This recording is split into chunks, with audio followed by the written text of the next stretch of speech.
or in defense, what the MPP is saying is that they haven't paid for votes. There are some MPP leaders who are saying that they had calls earlier from some people living outside the constituency, but they vote here. So before they got here, they had even called them that they want to come back home to vote. But if they should come, they would want the party or some of the individuals within the party to help them with transportation costs, and that was fulfilled. So that are some of the response or defense that some of the NPP leadership within or who have come here to the constituency are given for the allegations of vote buying. But they are saying that they've not given anybody money to vote for the party.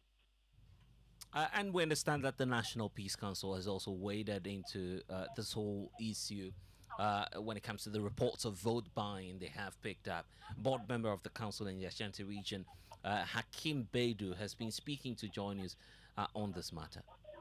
They are saying that people are giving out money. Since we came, we have not seen any.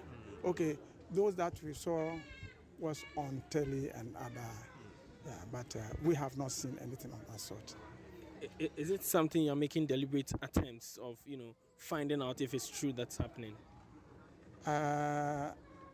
Not exactly so. We are peace council officers, so we should also be very careful with how we do the observation. Not going into places that we shouldn't be. And that's the latest from the National Peace Council, also affirming that they have picked up information of vote buying taking place within the Kumu constituency. Ohiming Teria has also been monitoring the elections for us. Joins us on the telephone lines now. Ohiming, where are you and what can you report? Currently, I am at the Kumu Bodomasi Methodist a polling station. Where the ballots are being counted, you can hear at the background that the presiding officer has started counting, and I can tell you there are enthusiastic supporters of both parties gathered here witnessing the counting. There's a quite number of police presence here. I don't really know what is happening, what might have prompted these huge police presence compared to what I witnessed when I came here earlier.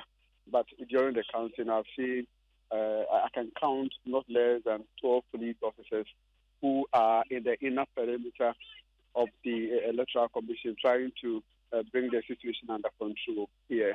But I have monitored at least 4 polling stations here in Bodomasi. Bodomasi is so important because 2 of the candidates, the MPP and the NDC candidates, all hail from Bodomasi. The Methodist GHS polling station, NS Yawanim, registered 215 against 39 from Kwesi Amankwa of the NDC. And the Kwakudia, the first independent candidate, had 4. And then the second independent candidate, Kwakudia, also had 0. At the Bodomasi Methodist Primary School, NS Yawanim, 176. Kwesi Amankwa, 24. Kwakudia, 7. And candidate Kwakudia, 1. Bodomasi Methodist JHS 1. And NS Yawanim, 207. Kwesi Amankwa, 40. Kwakudia, 5. And Kwakudia, 0. So counting is still ongoing in most of these polling stations in the Bodomasi enclave. From here, I'm likely to move to Ananenya and then Russell and this environment. That's it. Grateful for that update. Let's get more from Nana Boachi Adam, who's also there in the Kumewu constituency. You have some provisional figures coming through. Which of the polling stations has its results out already? Blessed, I am currently at Seture. The EC concluded everything 5 minutes ago. And then from the polling station 1, everything has finally come to an end. Polling station 2 too, everything also just came to an end. That is where we have the Member of Parliament for North Zone, Samuel Kudeta Ablakwa, as polling agent for the National Democratic Congress. So I would want to start with the polling station 1. That's the Seture polling station JHS mission, where the they had 2 rejected ballots. Kwekudia 2 had 0. Kwekudia 1 had 8. NDC's candidates also had 122. And MPP's NS Yao Enim pulled 252 votes. So at polling station 1, the NPP candidate NS Yao Enim won. Also at polling station 2, they are now counting the votes of the New Patriotic Party candidates. But then they are done with that of the NDC and then the 2 independent candidates. From where I am standing, there are loud noise, jubilation for members of the New Patriotic Party or supporters of the New Patriotic Party. I can see that after the conclusion of the counting at polling station 2, NS Yawenim has also emerged as winner. So we can say for a fact that NS Yawenim has won the Setre polling, the 2 Setre polling stations, where NDC's candidate had 51 for polling station 2, and an independent candidate, Kwekudia 1, had 14 for polling station 2. An independent candidate 2, Kwekudia 2, pulled 2 votes. So NPP's candidate also pulled 215 votes here. So we can conclude that the NPP's NS Yawenim has won the 2 Setre polling stations.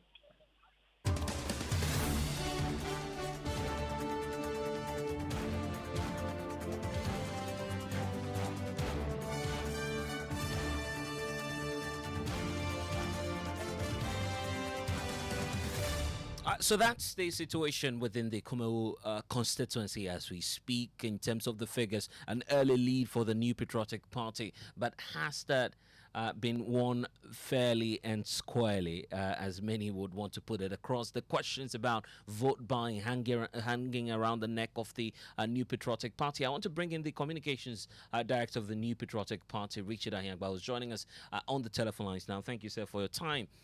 Claims that your political party is dishing out 50 Ghana cedis to electorates during the early parts of the day, that the polls have closed, but the questions still remain. Were you part of this exercise? Did you dish out money, by the way? Well, thank you very much. That, for me, is a very wrong question to ask me after a very successful election. There's no such thing. I worked at a polling station in an electoral area where we have 4 polling stations. I've been to all 4 of them. The people came and voted their conscience. They started counting the vote. My own polling station, which is Mangwasi in Obotanso electoral area, recorded 151 votes for the MPP, 40 for the NDC, 9 for the independent Kwekudia, the one with a Dove, and then 1 for the other Kwekudia. Now, there isn't any truth in that claim that is being made, and I think that the earlier we drop that, the better. We have come here, we canvassed the people. They came out this afternoon, morning, all through this afternoon. They've come to vote their conscience as expected. I think that the media would do us a favor not to solid this very free and fair election. What do you suspect? What do you suspect that these videos money sharing? Yes. What do you suspect that these videos may be coming from? Because I don't know, but circulated on social media. There are a lot of diabolics that are going on, and I don't think that we will accept that. When we came here, in fact, I kept telling people all throughout today to say that what is the justification for us to come here from, even though it's our stronghold, we have come here to work hard and canvass every vote, and in the end would want to pay for a vote. How many people can you ever pay to go and vote for you? I told you that from morning till now, apart from going to do some media work, I was here when the police station opened. I left to go do some media work and come back. I was here all the way throughout the day till now that the votes is counted and the seals have been mounted before I walked away to answer your call. There isn't any such thing that has happened here. And throughout Kumewu, when I've been going around today, there isn't anything. I heard this call in the morning, and I spoke on your network, and I said that there isn't any such thing. Now, people who are circulating those things better show us where the evidence is coming from. I'm telling you, the last time the NDC had their press conference and they had people on top of vehicles spraying money, we saw the evidence. The evidence was clear. We're not looking at people copying and videoing things and circulating it to misrepresent any situation to the Ghanaian public. In here, the New Patriotic Party had no business sharing money. We have won this election free and fair, and I don't think that is fair for this characterization to come after a very deserving victory as that for is winning, coming for us. as for winning the elections, we'll have to wait for the Electoral Commission. I'm saying that a deserving victory. We are clear. Yes, but the work we have done, we are clear about it. It's just you can wait, yes. but I know for sure for what we have done, the results as it starts coming, you will see. Polling station by polling station, when tallied, the New Patriotic Party will win and win very resoundingly. So that's your hope.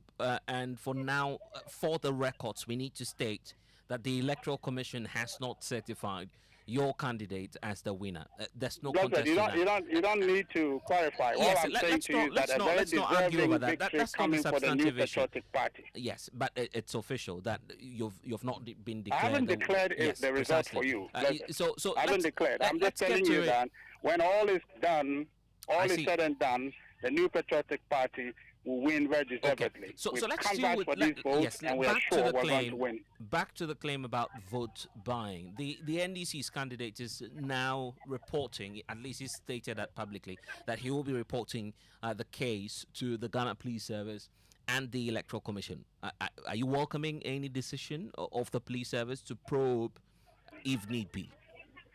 Well, Blessed, I'll tell you this, and I think this will be the last I talk about these false claims of vote buying and circulating. I don't think that we want to dignify the misrepresentation. The truth I have told you. He is free to do whatever he wants. The law should work. I'm saying that we have done our work. The police and law enforcement should do their work. And I don't think that we should mix the issues. The issue of the election. If you want to ask me any question about how is it the election went, has there been intimidation? Has there been attempt to prevent people? Has there been overvoting? Has there been double or anything to do with electoral malpractice? Let's talk about that. When people are just fabricating and circulating videos that you cannot authenticate and that becomes the subject matter of our discussion, I don't think that we should spend valuable time of our viewers to talk about that. Let's talk about how it's a critical issue because you agree that vote buying. Just hold on for me. Richard, just hold on for me. Richard, you'd want to hold on for me just to listen to the question. It's not as though the issue of vote buying is not relevant because in our statutes, that's a crime. And so I was just asking earlier if you are open to any form of probe just to prove the case that you're making, that the New Patriotic Party has no hands into the monies that were distributed. It's their business to investigate that. But I'm saying that if you have dedicated some time for us to talk, let's talk about things that will advance this country, that will advance our electoral processes. And the verdict of this election, if you see, nobody has told you that any electoral malpractices have happened here, part of this Kumawu election. It's been peaceful. Nobody has been malhandled. So it's been a very peaceful election. Why don't we focus on the positives? Why do we focus on people's speculation? There's no value in that. So if the police find value and they investigate, then they will tell us that there's evidence here, evidence there. But until then, let's not double in speculation and take away from a very good election that should count toward the growth and the deepening of democracy in our country. Okay. And what would this election, in terms of implication, have on the reorganization of the NPP itself? You've described the process as smooth so far. What other impressions are you picking away from the exercise today? Well, we're as a party, we're working. Our job continuously is to work to strengthen our party for victory. We exist to canvass for political power. There are a lot of things that we'll learn from here, a lot of strategies that we've tried, and we need to make sure that we'll do a review. Those inputs that people make to us after the process debriefing, we'll take all of those in and apply those that we need to apply to improve our processes. We'll do that and make sure that we build all of those towards preparing for 2024. Okay. We have said that this is the beginning of our march to victory in 2024. We are going to canvass every inch of space available, every Ghanaian, with all the projects and the development that we have brought. Richard? It appears we've lost Richard Ahiangba there. We'll try to raise him later on. But let's bring in Michael Bwedi. He is with the Ghana Integrity Initiative. Thank you, sir. Earlier, you raised the concern when the National Democratic Congress was carrying out their internal processes to elect a flag bearer. Now it's playing out within the constituency. Kumewa residents or the electorate are now the ones coming out to make claims of vote buying. What's been your, assessment of the exercise so far in the constituency? Well, let me say good evening to your listeners and your viewers and your good self. I think that currently, from our perspective, the allegations of vote buying are quite speculative. We haven't been able to substantiate it as yet. That said, I think that we would have to reiterate what we have said all along during the inter-party elections. We are saying that all the political parties are promising to fight corruption. The inter-party and the by-elections are test case for them to prove that they will stand by what they are saying. If it turns out that they are indulging in vote buying, then voters will not believe them. You see, Ghanaian voters are wisening up every inch of every time and every day. And therefore, we must not think that the era where politicians make promises and get their votes is going to continue. And therefore, I say that all the promises that politicians are making regarding the fight against corruption will be tested by how much we can hold them. They can hold their own in terms of the integrity of their internal and national by-election. Okay, we need to go, but briefly, in just about 30 seconds, what's the recommendation from the Ghana Integrity Initiative on ending vote buying? We are saying that our recommendation starts with the voting public. Let's not be deceived that politicians will change if they offer money to you in return for their votes. Let's wise up. And to the politicians, I think we need to change, because you see, the average Ghanaian is getting desperate for development. Convincing them and sharing ideas is the way to go. Thank you. Grateful. And that Michael Boydie, fundraising manager for the Ghana Integrity Initiative, wrapping up top story with me, Blessed. So go log on to myjoyonline.com. More stories there for you. News Night is next. Ever visited a shop, picked a whole basket of provisions, toiletries, and very essential things you need, battled a long queue to finally pay, only to be told you can't pay to a merchant number the way that thing they pay, but with Vodafone Cash, there is no problem. Now on Vodafone Cash, you can pay all merchants on all networks. Easy peasy. Aye straight. Aye direct. Aye sharp. From your Vodafone Cash wallet to any merchant's number on other networks. So whether you are buying provisions or fuel, medication or food, whatever the service or need, just pay conveniently from Vodafone Cash to any merchant's number. Simply dial *110# to make payment to merchants on other networks today. Vodafone. I've got Bell Pack and I won't let go. My name is Nanama McBrown. Many people think I get what I want anytime because I am popular. No, that is not true.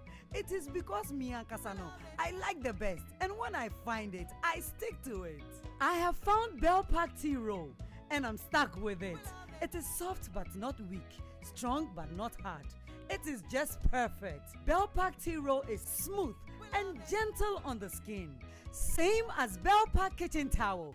It cleans in one wipe. You can soak, squeeze, and clean again. One Bell Pack Kitchen Towel lasts longer and saves you money. It's time you switch to Bell Pack today and experience the perfect paper tissue. Say pocket tissue, table napkins, tea roll, and a kitchen towel. Paper chow.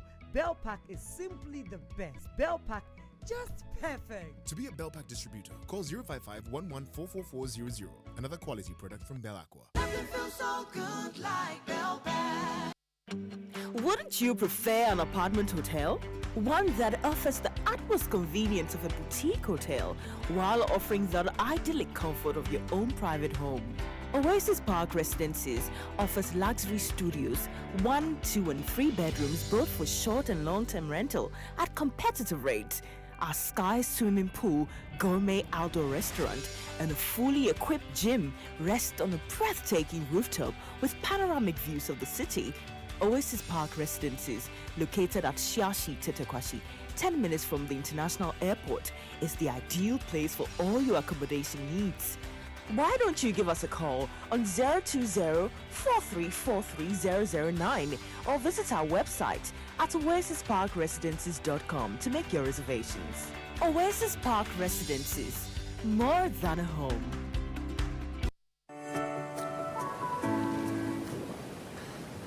So cool, so clean. My newfound love and buddy, Aquadot Natural Mineral Water, made under strictly hygienic conditions with modern technology to ensure your quality. With Aquadot Natural Mineral Water, your safety is at heart. For bulk purchase, call 0257205656 or 0559765777. You can also visit us at Hacho Ecomog Accra or Dotlanoi Limited, Hacho Rabbit, Aquadot Natural Mineral Water.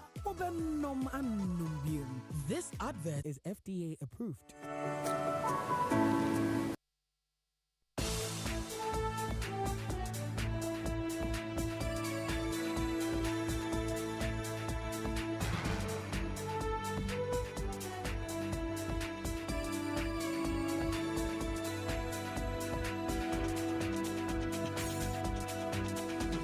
Good evening and welcome to News Night. We are live on Joy 99.7 FM here in Accra and Kumasi. We are on Love 99.5 FM and over 30 affiliates across Ghana's 16 regions. We are on Facebook, we are on Twitter Spaces and myjoyonline.com. In the next 60 minutes here on News Night, 29 civil society organizations pile pressure on President Akufo-Addo to sack GMPC board chairman Freddie Blay and CEO Opoku Dankwa from office following revelations Ghana's interest in some of its oil fields have been offered to a South African company.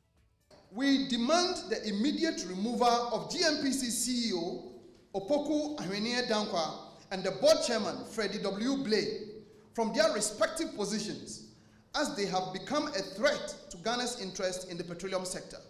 Well, the energy minister has flagged the transaction, demanding that Freddie Blay withdraws his offer to the South African petroleum giant. We have details of that. Also tonight, headmaster of Benkum SHS interdicted as disciplinary committee begins investigations into allegations of sexual abuse of 15 female students. Details as we delve deeper into what is accounting for the frequent occurrence of these sexual abuses, especially in our senior high schools. Also, 2 babies die in Savannah Regional Hospital after power was disconnected to the facility over unpaid electricity bills. Authorities at the hospital say the action by NEDCO is not only condemnable but a crime.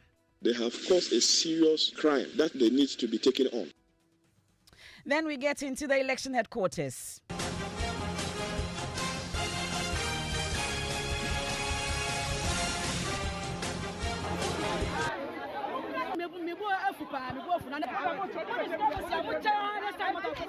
Tonight's counting underway as crucial Kumewu by-election comes to an end amidst allegations of vote buying and low voter turnout and pockets of confusion.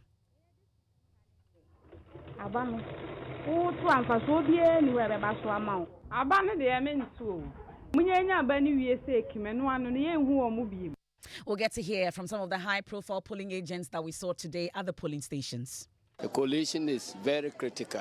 You know, people can wait and then create confusion during coalition. So we are cautiously optimistic. We're live in Kumewu shortly. We have business. And Ghana's program with IMF to be reviewed every 6 months before additional disbursements are made. And in sports, former Ballon d'Or winner and German legend Lothar Matthäus buys majority shares in Ghana Premier League side Accra Lions. Do well to join us with your thoughts and comments via WhatsApp 055-1111-997. You're watching live on our social media platforms. You can leave your comments there also with the hashtag Newsnight. I am Emefa Apau.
Many thanks for your company. We settle for details now. We'll be heading to Kumewu. A lot happening in Kumewu as counting is underway, collation counting amongst others underway. That by-election has ended, and it's been issues of vote buying amidst pockets of some confusion. And we've seen high-profile polling agents at the 75 polling stations in Kumewu today. But I'll take you there shortly. But first, tonight we are learning that the headmaster of Benkum Senior High School, Emmanuel Nyako, has been interdicted by the Eastern Regional Education Director as a disciplinary committee commences investigations into allegations of sexual abuse cases involving up to 15 female students, and that's the last count so far.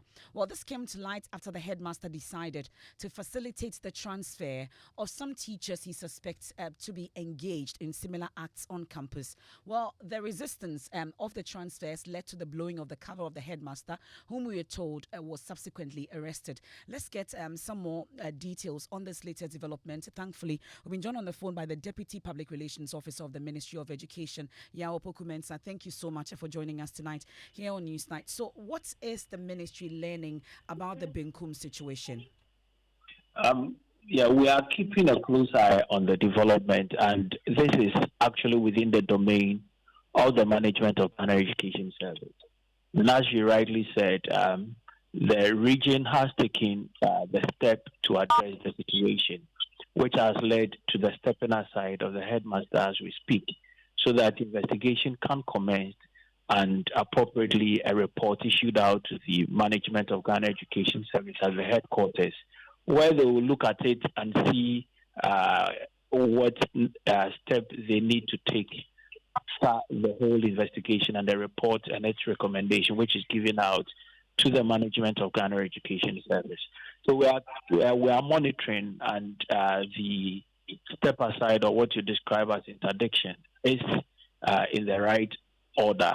As when investigations commences within our outfit, the said officer will have to step aside to pave way for the investigative body to have that conducive environment to carry on with their mandate. And from the preliminary investigations, I know the disciplinary committee are still sitting on this matter if they've just finished, but how long has this been going on campus, you'd say? We cannot point fingers to any timelines of which the incident has occurred, and all will be reviewed after the search party or the investigative committee are done with their work and the report which is issued out to the management of Ghana Education Service. And what are the timelines in terms of how long these investigations will go on for us to know the final outcome of the disciplinary committee's work? Yeah, we, as I indicated, we are keenly monitoring, and we strongly believe it wouldn't last for long.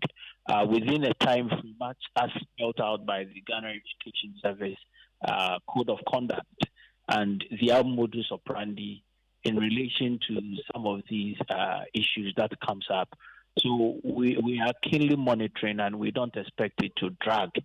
And where the technical support will be needed to, we believe that management of the Ghana Education Service will be capable to support the regional base to be able to discharge their duties. Okay. Well, I'm sure this is not the first time the ministry's attention has been drawn to such cases of sexual abuses, especially on senior high school campuses. Really, is there an action that the ministry is hoping to take when it comes to this particular issue to stem the tide, I should say? Yeah, Ghana Education Service is capable of ensuring that there is a conducive environment for teaching and learning. We have no doubt in their abilities to be able to keep safe the school environment. So as and when it comes up, this is a human institution. As and when it comes up, we know there is a strategy. They do have a code of conduct which is clearly defined, which they use in operating from that space. So let's keep calm. Let's look at the outcome of the investigative process and the recommendations which will follow. And I will keep on educating the public.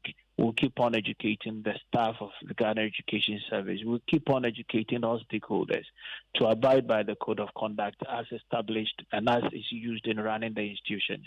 Okay, we are grateful, Mr. Yaopoku-Mensah. I'll be following this closely, and as and when we get more, I'm sure the ministry will provide that for us. So, as it stands now, he's on interdiction, the headmaster for Benkum Senior High School on interdiction. We remains to be seen what happens to the other teachers who also been accused of same. But we all know this is not the first time such cases of sexual abuse and exploitation have come to light, especially in our senior high schools. Let me bring in the president of NAGRAT, Mr. Angel Kabonu. Thank you so much for joining us here on Newsnight. So really, what is accounting for this particular trend, especially in our senior high schools? And your members, most of them have also been accused of engaging in this act. Well, the school is a subset of our society. And like happens everywhere, people of superior authority would like to take advantage of their subordinates, and sometimes it gets to the realm of sexual misconduct and sexual abuse, which is against the law. Particularly in Ghana Education Service, you are not allowed to engage in amorous relationship with a student, whether the student is your student you are teaching or a student in another senior high school, so long as you are a teacher. And anytime these cases come out, the Ghana Education Service is made sure that the sanctions that are indicated in the Code of Conduct are applied. So that is what the situation like. For us as an association, we do not endorse or encourage any such act between our members and a student. And we also do not give support to any member of our union who engages in such acts of misconduct. Well, I'm sure that this latest incident, which is the Benkum SHS incident, I'm sure that you have your eyes on that process that is currently underway in terms of the disciplinary process. We're told that the headmaster has been asked to step aside, but there are other teachers we are told that are involved. What really are you also learning from the Benkum situation? Oh, well, I have been briefed this evening, but it will be inappropriate on my part to make any detailed statements since a committee is presiding over the investigation and we await the outcome of the committee report. Because most of the time it appears that we would say that we are waiting for committee report, investigations are underway, then nothing is heard. So it appears that it's not deterrent enough for other teachers or, those who are supposed to be superintending over these students to continue to abuse them the way we are told they do. I can assure you that on this case, a report will come out as fast as early next week. Okay. We'll take your word then for it. Thank you so much for joining us, Mr. Angel Kabonu. There's the NAGRAT president, and these are issues that we would delve deeper into subsequently because we have our eyes closely on this Benkum situation. Up to 15 female students sexually abused. We also have our eyes on the Kumewu counting underway. We are told about 50 or so polling station results are in. I'll take you there shortly. But first, let me take you to the Savannah region now. And 2 babies, we are told, have reportedly died following a disconnection of power to the Savannah Regional Hospital by the Northern Electricity Distribution Company, NEDCO. According to the authorities at the hospital, the disconnection caused a malfunction in the laboratory equipment, leading to the death of the babies because of a failure in blood transfusion. Head of Finance at the hospital, Dambat Rashid, says the action by NEDCO should not only be condemned, but seen as a crime. They have caused a serious crime that they need to be taken on. Why will you climb the pool and drop the lines to just more or less like sound as if we cannot use our plant to use in the facility? This is a hospital crying out loud, a hospital that is serving a whole regional capital. And this hospital, it is not today hospital. For the whole of this Savannah region, this hospital happens to be the first hospital ever. And you just stand on the fact that there's an acute debt to disconnect the facility. I think it was not too good. And let's all try to criticize this time, and it ought not to happen again. But for the death of the kids, we couldn't do otherwise because the laboratory was not functioning. They have disconnected the laboratory. Which doctor today will attend to a client who have come in the name of emergency and wouldn't pick investigations from the lab? So today, they are making us to understand that the lab was not an agent point of view. Get a point? So my pain is that they couldn't transfuse blood to these little kids because the place has been disconnected. And they've made the facility helpless that we cannot use our plant to power in order to respond to this emergency situation. Well, the manager of corporate communications at NEDCO, Maxwell Kotoka, maintains that disconnection was necessary because the hospital owed about 4.8 million since 2013, it says. NEDCO was compelled, due to circumstances beyond its control, to cut power to the Ann Hospital in Damongo. They owed 4.8 million Ghana cedis. And we are quick to say that, it's a medical facility, human lives are at stake. Yes, human lives may be at stake. But if we do not take steps to collect these monies from various debtors, we will get to a point where the power will not be available at all. And so on that occasion, it will not be only Ann's Hospital that will be affected.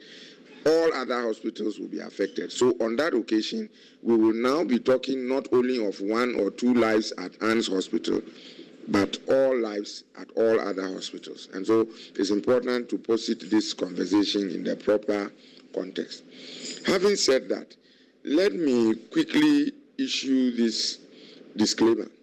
For now, we are all assuming that the claim of the hospital is sacrosanct, truthful, and beyond question. As an institution, we don't have any independent way of determining or confirming what they are claiming to be the case, whether there have been deaths or not. Granted, without admitting if there really have been deaths, whether they are connected to the outage, that will be a matter for a more competent body to determine, and not for them to say, and we all ran on it.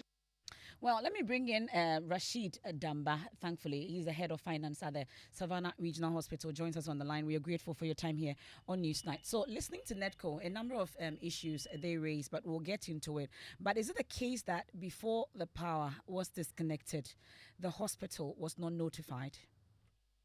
Yes.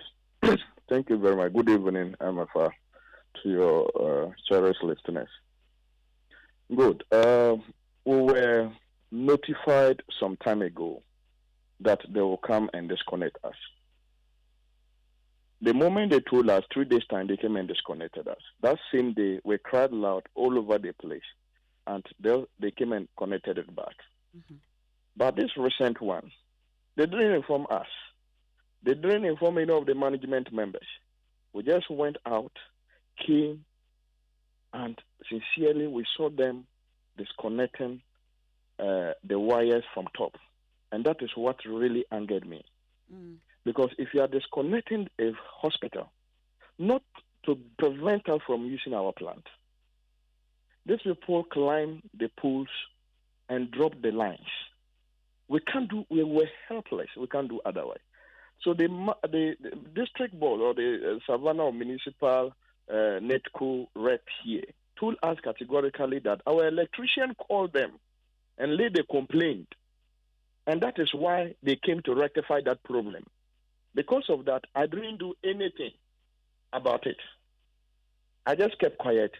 He finished with whatsoever and left. This is to even tell you that, first of all, he hasn't been truthful to us.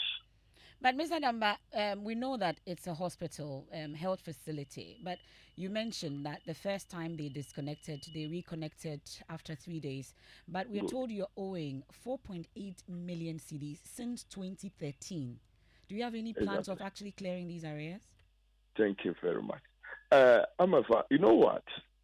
These debts are debts that they, right from the time they connected the facility to electricity, it has never paid a bill on its own. Bills submitted to the facility were only submitted to CHAG, that is our mother body, and they will present it to Ministry of Health. And what reasons behind the payment, at times we don't even know how the payment is being done. So until this whole revenue mobilization of NETCO came to play, then we got our statement and realized that the last time government made a commitment was as at 2013.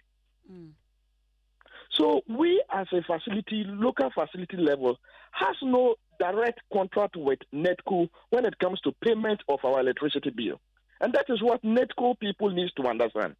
But for the accrued bill, using it as a justification to disconnect us or mention it as if 4.8 million monthly we've been paying or something like that, and we have refused paying, and for that matter, you ought to come and disconnect us.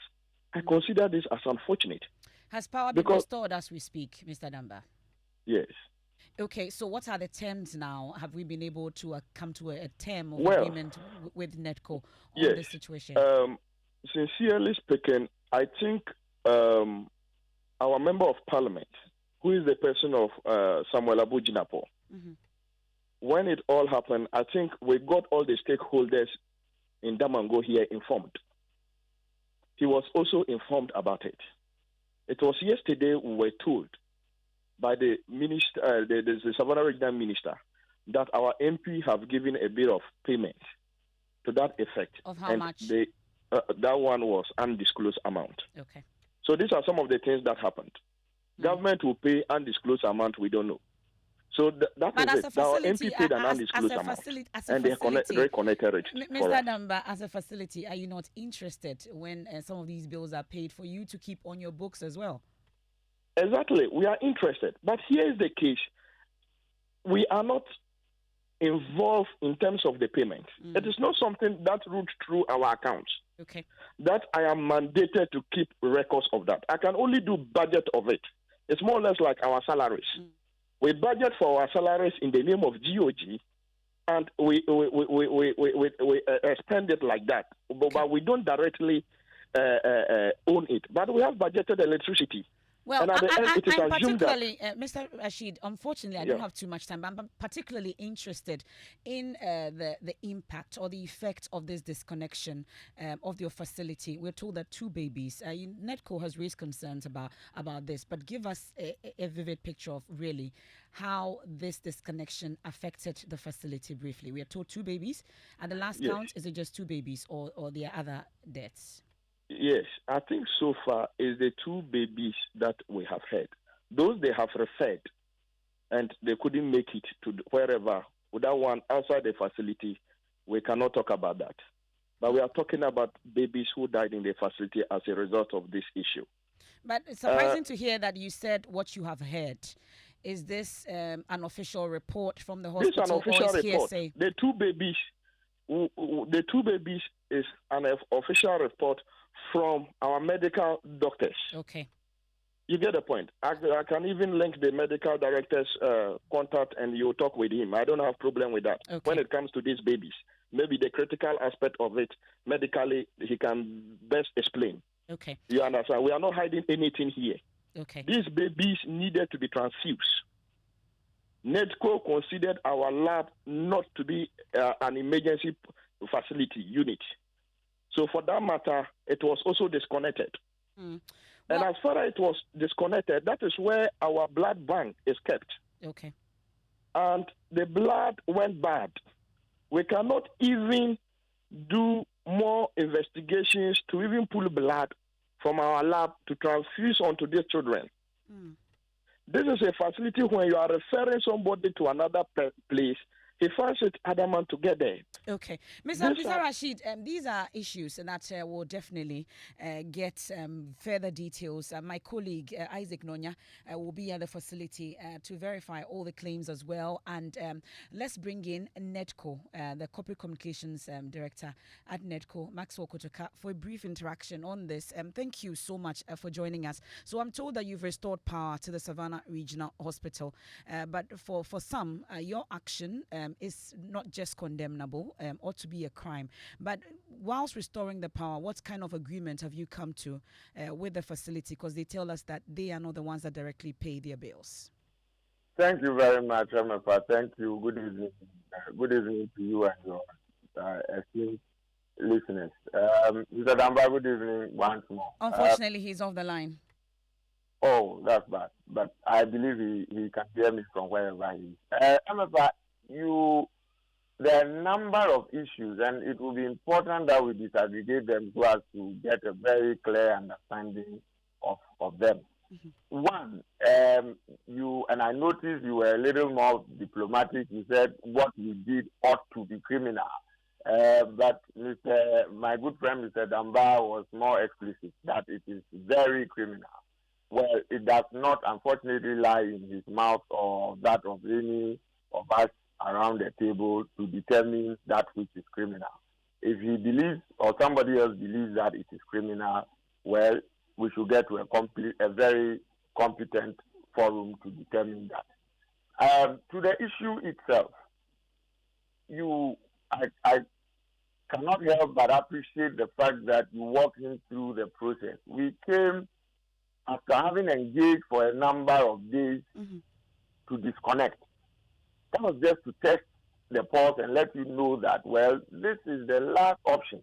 But you tested the pulse of the facility. Mr. Kotoka, you came back after 3 days and you disconnected, this time without any notice, and you did it from the direct source such that they were not able to use their plant. This is a health facility, for crying out loud, isn't it?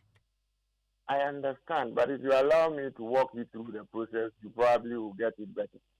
So what happened was that we came back to restore that same day and engage. We sought to engage because at the end of the day, like he's saying, 4.8 million, it didn't accrue over a night or some few hours.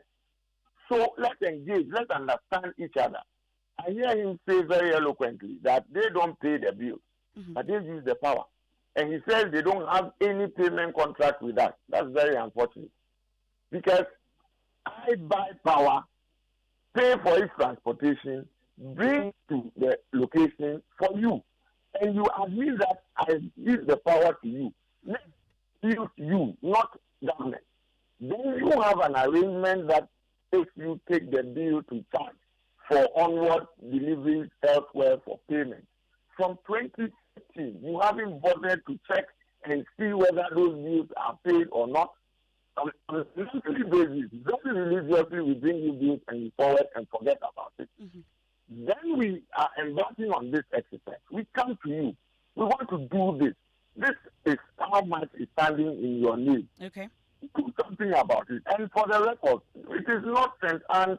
St. Anne's is not the only hospital that we have had to deal with. But we are told that, Mr. Kotoka, we are told that the MP has intervened. Really, going forward, what is going to happen in terms of payment of the debt of this particular hospital? I didn't get from the I'm saying that we're told the MP intervened, and the processes are also underway for the health ministry to redeem this particular debt that they owe you. So going forward, what is going to happen? Briefly, Mr. Kotoka. Obviously, going forward, and that's why I want Mr. Adama to calm down and understand that we need cool heads to find our way around this quandary. Truth is that we have demonstrated goodwill and the readiness to collaborate with them. Okay. That is why they paid only 30,000 cedis out of the 4.8 million, and we still have the Who paid that 30,000? Well, it was paid in the name of the hospital, and so it was the regional minister who mobilized that. I think from the MP. I don't know whether the other sources, but it was under the auspices of the regional. Okay. Well, we'll definitely follow this up, and then we'll bring you more. Thank you so much, Mr. Kotoka. He's the communications manager for NETCO. Would get to Kumewu now as your election headquarters.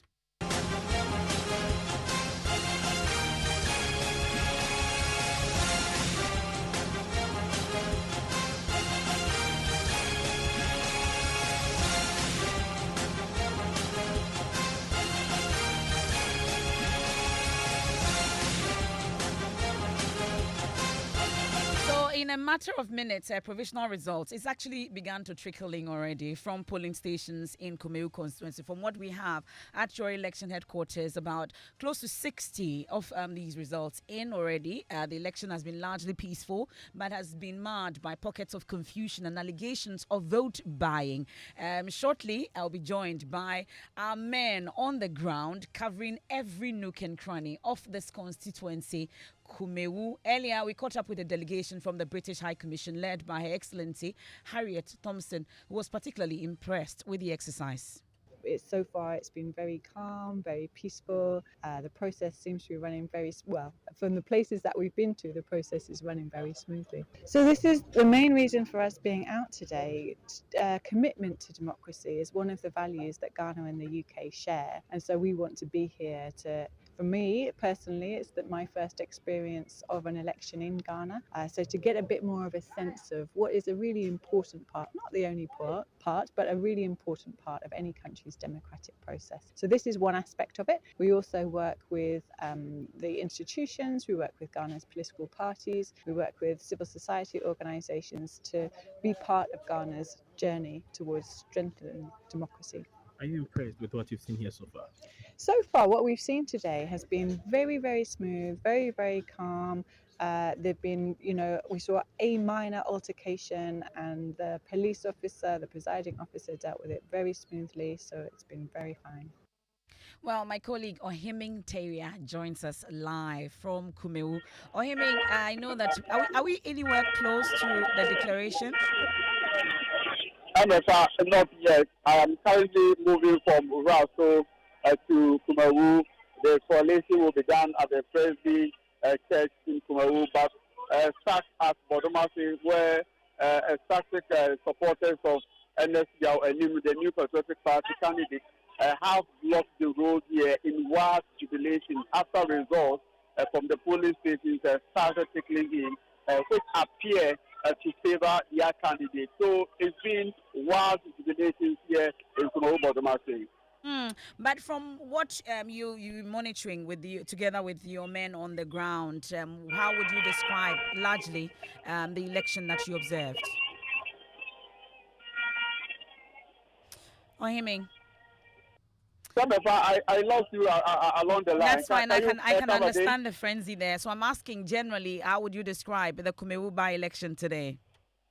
I would say it has been very peaceful, despite pockets of incidents which were reported for instance, to the Anglican JHS, where supporters of the independent candidate are said to have clashed with the new Patriotic Party supporters.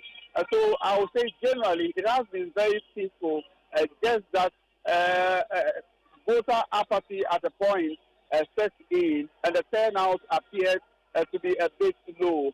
Though the election watchers, especially those in MPP and NDC, believe that this is a by-election, so we don't expect the same energy level as may have happened in general elections. So yes, it was very peaceful, and security, I would say, was very tight.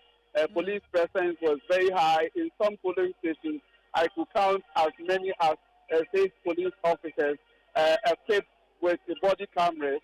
So I would say generally the elections have been very peaceful in Kumewu constituency. Thank you very much, Ohiming Teria. We'll touch base with Ohiming right after business. My colleague Nana Boachi Yadom is also there, Nanaya Ojima. They are all there for us, covering Kumewu for us. This is your election headquarters. We're live on television, we are online, and also on radio. Well, my colleague Ohiming Teria caught up with the chairman of the NDC, Johnson Asiedu Nketia, earlier. Listen to that conversation. Around several polling stations. I think that so far so good. We encountered only one breach of peace, but it was brought under control. So I think so far so good. But my experience with by-elections is that if there is going to be any disturbances, it starts from 3 o'clock going into collation period. The collation is very critical. People can wait and then create confusion during collation. So we are cautiously optimistic, but we cannot give any verdict about the security performance so far. I've gone the allegations of money sharing and, a few cases where vehicles belonging to MPP are parked there with, items visibly there. I mean, once it is 50 meters away from the polling station, there's very little one can do. You can only rely on your conscience. So I think so far. What about voter turnout so far?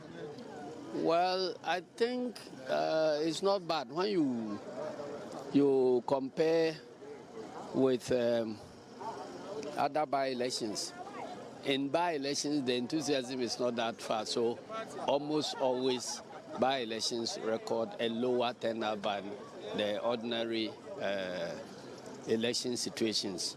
But I think that we may cross the 50% mark.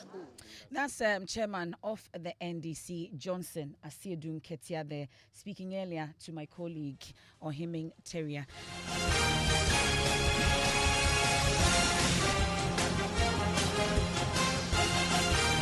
We'll return to Kumewu shortly, but it's time now for business. George. Interesting development, and I'll see whether we can have any election devoid of any incident. I mean, 0% and all those things. That's the dynamics play here. I mean, being a stronghold of a ruling party and all those things. But especially when the or if it's a swing, if it was a swing, I mean, and then all those things, the dynamics might have been different. Yeah, we'll see. Interesting. Well, Ghana's program with the IMF to be reviewed every 6 months before additional disbursement. We have more from the country representative of the IMF. And producers and importers of some beverage and fruit juices increase prices in line with the recent taxes implemented by government. The business news on Newsnight is brought to you by MTN Business. Welcome to the new world of business. Allianz Life and Ghana Pay. Isn't life wonderful when everything worth doing is scheduled? Hitting the stop button on your alarm just in time for your morning jog. That happy moment listening to your baby's heartbeat at the doctor's office. Or an arranged virtual meeting with that big client. Buy airtime ahead of time with scheduled airtime service on MTN Momo. You can schedule your airtime purchase of any amount daily, weekly, or monthly by dialing *170# option 3 and follow the process. Or simply dial *170*311# for a superb airtime purchase experience. You enjoy 100% bonus airtime anytime you recharge yourself with MTN Momo. Keep on talking with that 100% feeling. So, what are we doing today? MTN.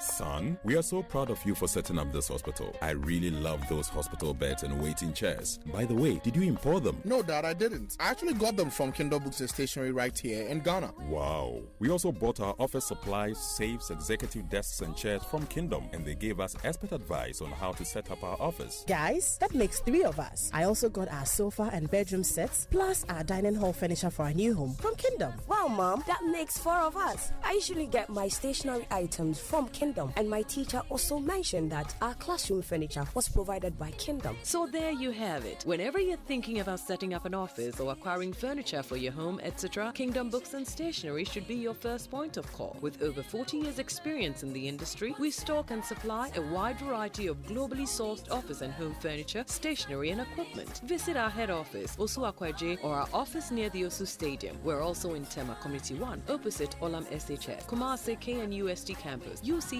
Cape Coast, and now at the Marina Mall, Airport City. Or call us 0302 764101, 764209, or 762792. Visit our website www.kingdomgh.com.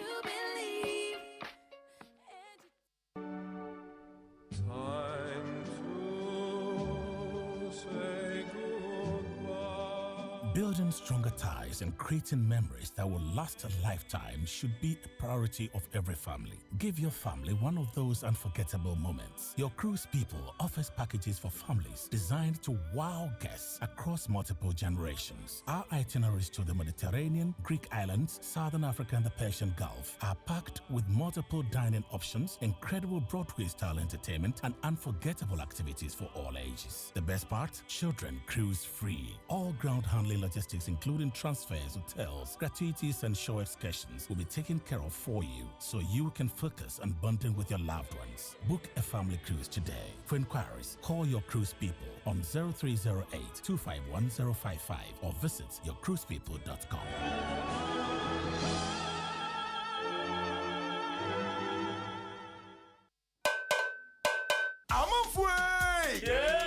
Media Sambisanda Moa. It's your Mratiano, Mumu, Panet, Mumu, Podom, Pemman Yakono. Eh, Quabna. No, Mumu wants me to be just my member in that day.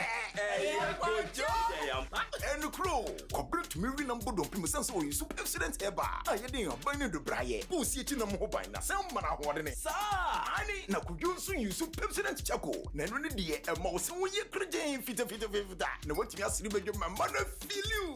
Could you, sir? Yeah. Pepsodent ever and a Pepsodent charcoal. A baby, you're gonna natural. FDIJ Jadion Katuyatu.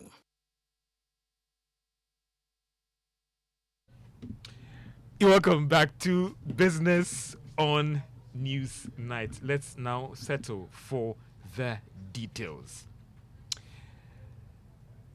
And Ghana's program with the IMF is expected to undergo review by the fund every 6 months before additional disbursements are made to government. Resident representative of the IMF, Dr. Lindro Medina, who disclosed this, says this is to ensure that the program stays on course and the necessary conditions are met by government. He's been speaking on a yet-to-be-aired interview on PM Express Business Edition this Thursday. Implementation has essentially started actually when we were discussing the program that could be supported by the IMF.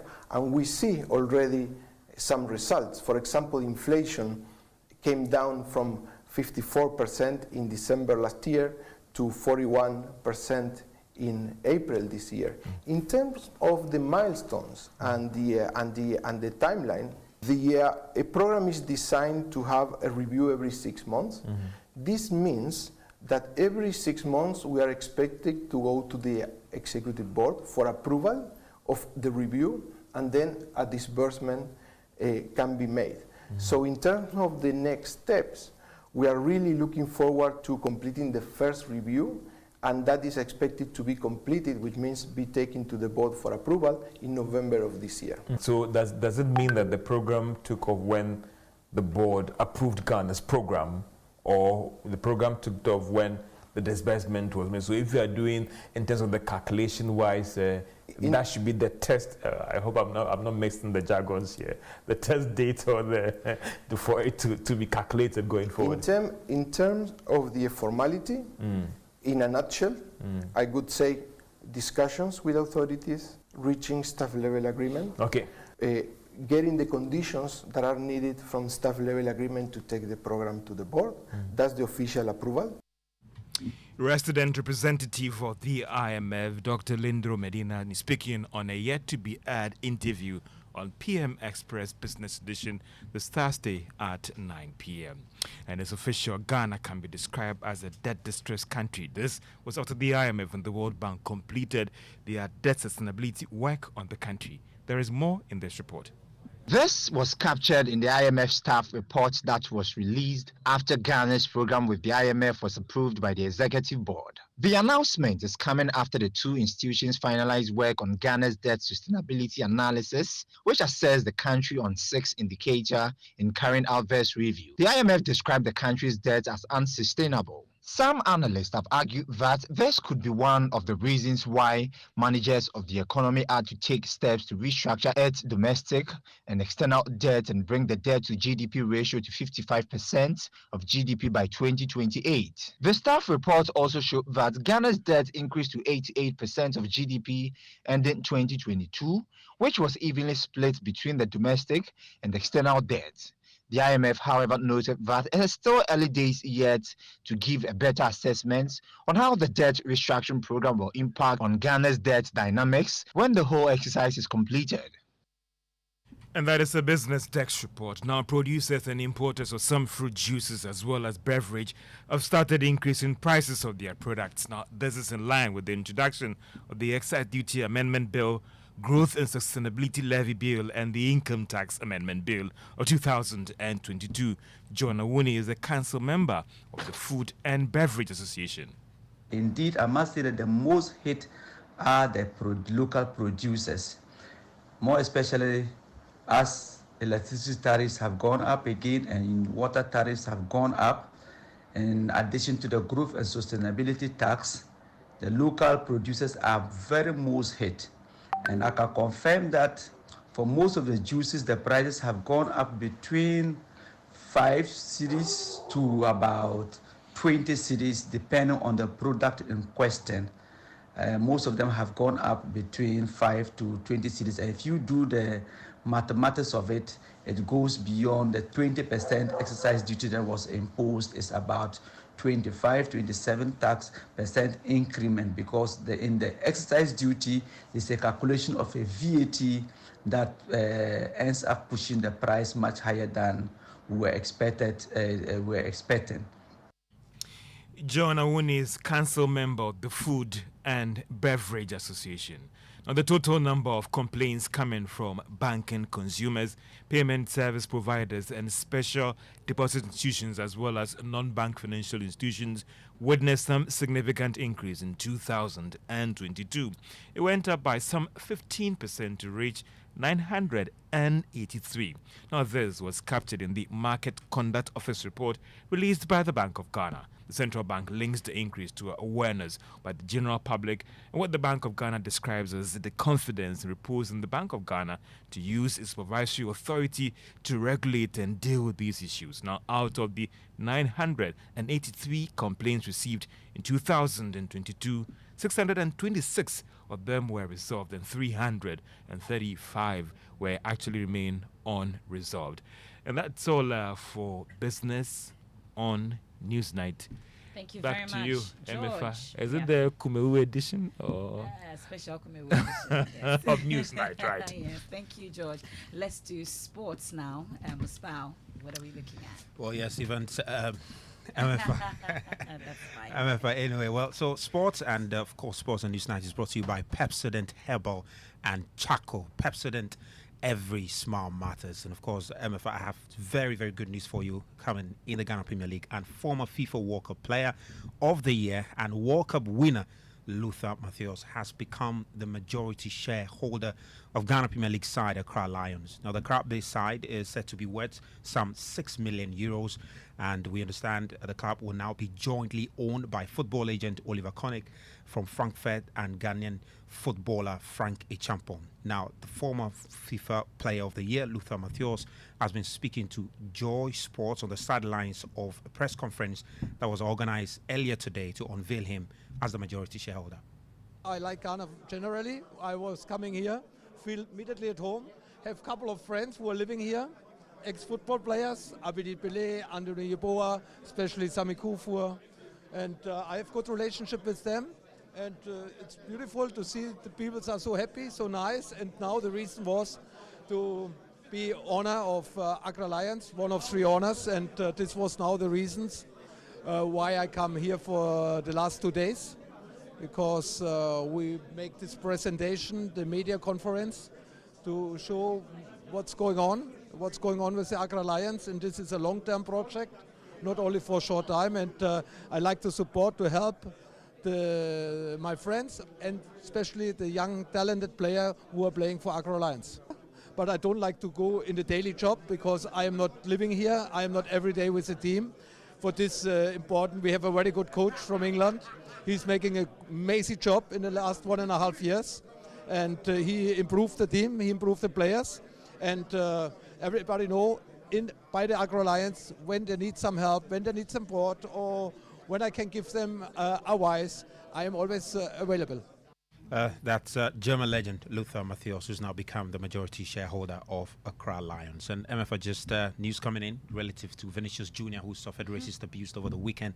We understand that the Spanish authorities have arrested 7 people in connection to that racist abuse suffered by the player. That's all for sports, and was brought to you by Pepsodent Herbal and Chaco. Pepsodent, every smile matters. Thank you very much, Ms. Bell. Now, 29 civil society organizations are piling pressure on President Akufo-Addo to sack GNPC board chairman Freddie Blay and CEO Opoku Awiniyi Dankwa from office. Well, this follows revelations Ghana's interest in some of its oil fields have been offered to a South African company, Petroleum Oil and Gas Corporation, Petro SA. The GNPC board chairman is said to have written to Petro SA offering it an equal split in the interest held by GNPC subsidiary Jubilee Oil Holdings Limited. Dr. Prempe insists this move is not in the interest of Ghana, as the nation will lose revenue. He's therefore asking Mr. Freddie Blay to withdraw the offer immediately. Joseph Akable is with our energy desk. He joins us via Zoom with details of this as he's been monitoring it. Joseph, so tell us about this particular, communication from the minister to the GNPC. Well, I'm told Joseph is not on Zoom just yet, but we also know that civil society in the last few hours have been taking an interest in this matter, and they've raised concerns about the influence and the demand. They're asking for some things to be done. We can hear excerpts of that press conference that was held today. Even though AKE has sold their interest in Ghana, they are scheming to stay on the Pecan development through surrogates and Ghanaian collaborators across segments of our society to amass ridiculous benefits from the Pecan field development. AKE Energy purchased an FPSO for $35 million. In their plan of development submitted to the government, AKE's previous owners intended to build Ghana $1.7 billion for the FPSO. We admit that the Energy Ministry has raised a preliminary objection to the cost of the FPSO, but there is no proposal on how much the ministry considers fair value for the FPSO. 2. Originally, a tanker called ST Polar Alaska, manufactured 36 years ago, was converted into an FPSO 14 years ago. Now, typically, FPSOs have an average payback period of 5 to 7 years, varying based on size and configuration. The lease period for rented option is commonly 10 years. Technocrats have expressed concern about the FPSO's age and have recommended caution, but there is political pressure to proceed with the deal. We are monitoring this keenly and demand transparency on the judgment of the ministry before the approval is granted. Well, so that's the CSOs represented. We are told 29 of them, and they are demanding the sacking of the board chairman of GNPC. Mr. Freddie Blay was also the former chairman of the NPP. They are also asking for the removal of the GNPC CEO, Dr. Opoku Awiniyi. No, he's the CEO, Opoku Awiniyi Dankwa. He's not a doctor. And they are asking for his removal as well, and as well as board chairman Freddie Blay's removal. We've been speaking about this particular letter from the minister to the GNPC board chairman, raising concerns about this particular interest that we are going to let Petro SA benefit from. There are concerns that the minister has raised, and that letter has been copied to the secretary of the president and all the relevant authorities, notified about it. Well, we are yet to hear from the GNPC on this matters. There's also been talk about the possible sale of an FPSO previously owned by AKE Energy to Ghana, and the concerns that has also been raised by these, CSOs on it. We can listen to them on this particular issue. We demand the immediate removal of GNPC CEO Opoku Awiniyi Dankwa and the board chairman Freddie W. Blay from their respective positions, as they have become a threat to Ghana's interest in the petroleum sector. 6. Additionally, we demand the immediate transfer of JOHL and all its assets from Cayman Island and other jurisdictions to GNPC. 7. We demand immediate disclosure of the Ake plan of development from the Petroleum Commission and the government. To conclude, we firmly believe that a country micromanaged by the IMF cannot be seen to engage in fiscal recklessness that undermines its recovery. In these difficult times, the nation needs prudent management of its resources to derive the fullest benefits and bring relief to the suffering masses. Furthermore, we encourage citizens to demand accountability on the petroleum sector to ensure that our natural resources benefit all citizens of the nation. Well, so that's the situation with the 29 CSOs and their demands from that press conference that was held today. Let's head back to Kumeu.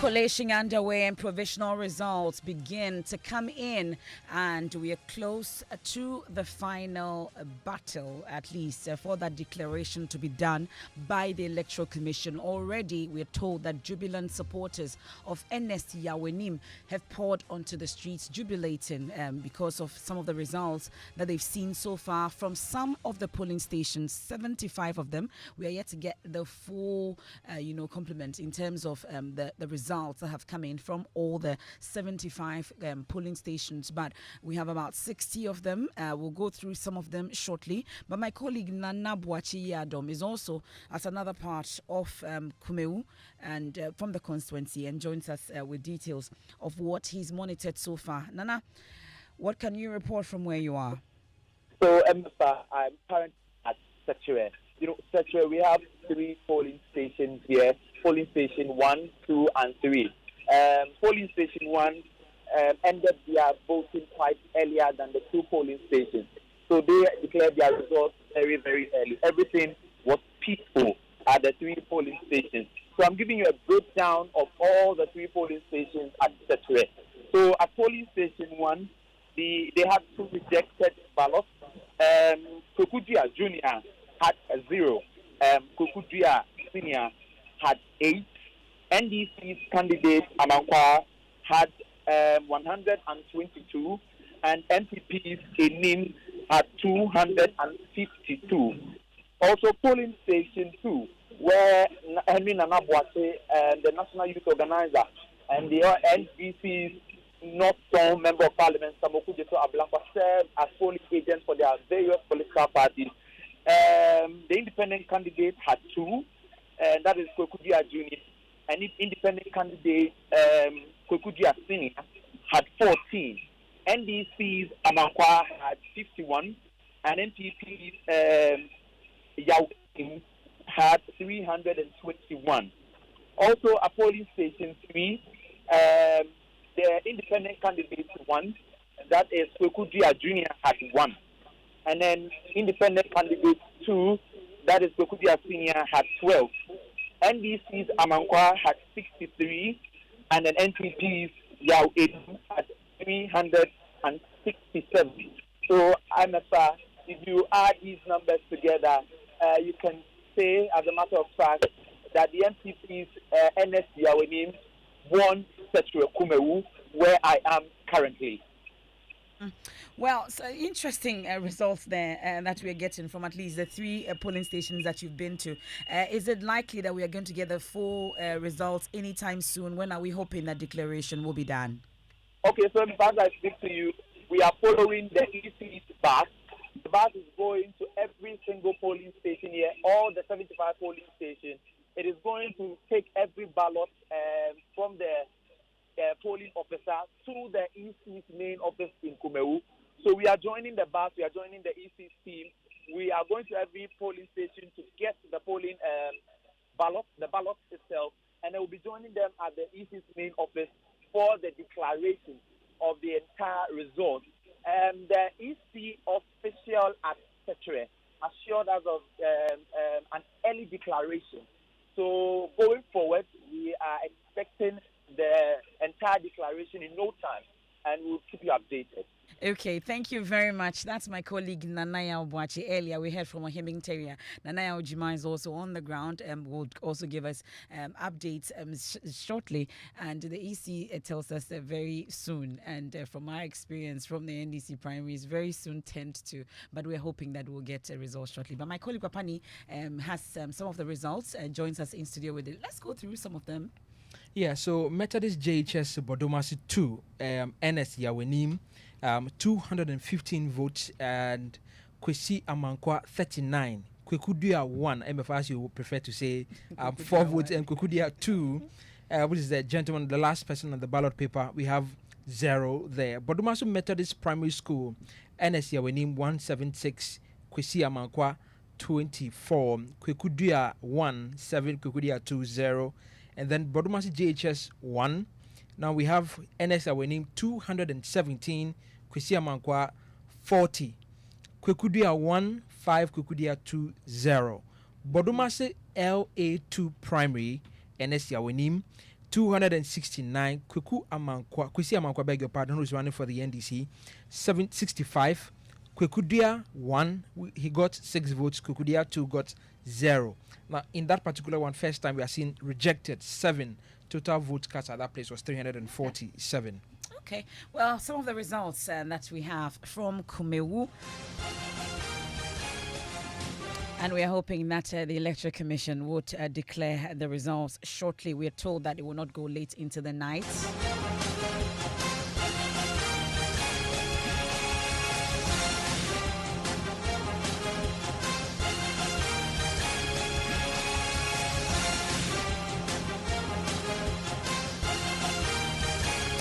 And we know that out of the 75 polling stations, Papani, we have how many so far?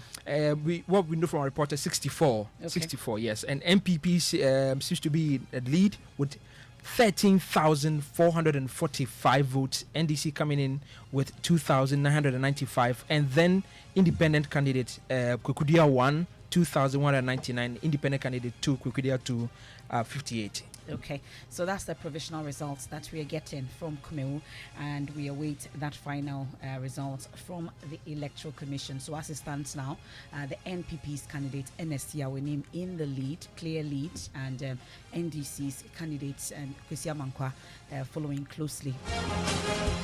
And this is your election headquarters. We've got it covered for you on TV, online, and on radio.